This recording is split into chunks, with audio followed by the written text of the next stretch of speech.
Alors, point numéro 5. Monitoring des résultats des examens et des tests. Donc, il faut vérifier en fait que les rapports de biologie, de radiologie et les autres tests réalisés dans le cadre de l'étude sont, par exemple, bandelette urinaire, test de grossesse, qui est bien une date que le médecin a bien revu ces examens-là. Donc, souvent, le médecin va mettre une date et puis la date de revue, il va signer à côté et puis il va mettre un commentaire. Souvent, ils mettent dans les études, on leur demande souvent de mettre non cliniquement significatif ou significatif, NCS, CS.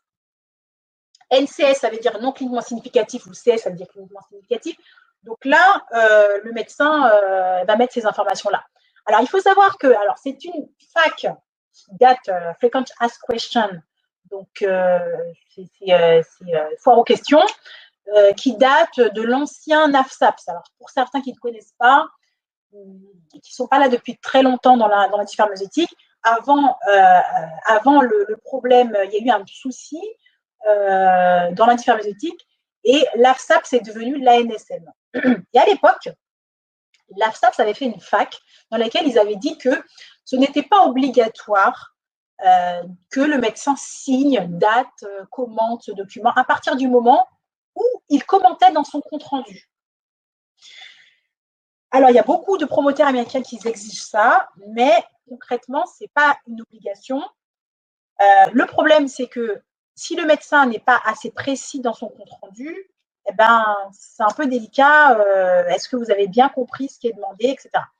Donc, le mieux, c'est de demander à ce qu'il fasse comme ça, hein, qu'il date, qu'il signe et qu'il commente. Après, s'il ne veut pas, il faut lui expliquer que vous avez besoin que ce soit précisé, expliqué au niveau du dossier médical. Voilà. Alors,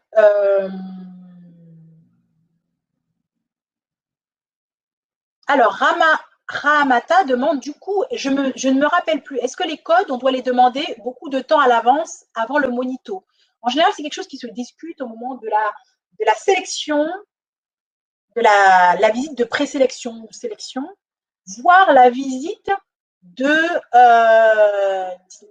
d'initiation. D'accord?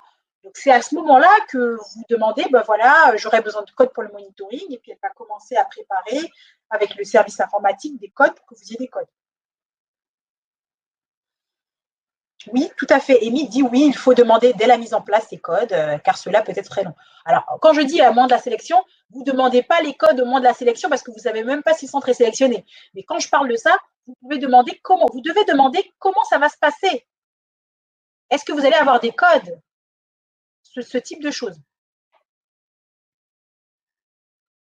Ah bah, si le SAE de grade 2, mais que le PI, alors Kinjal, si le SAE est de grade 2, mais le PI est noté grade 1 dans le CRF, ben, il faut lui demander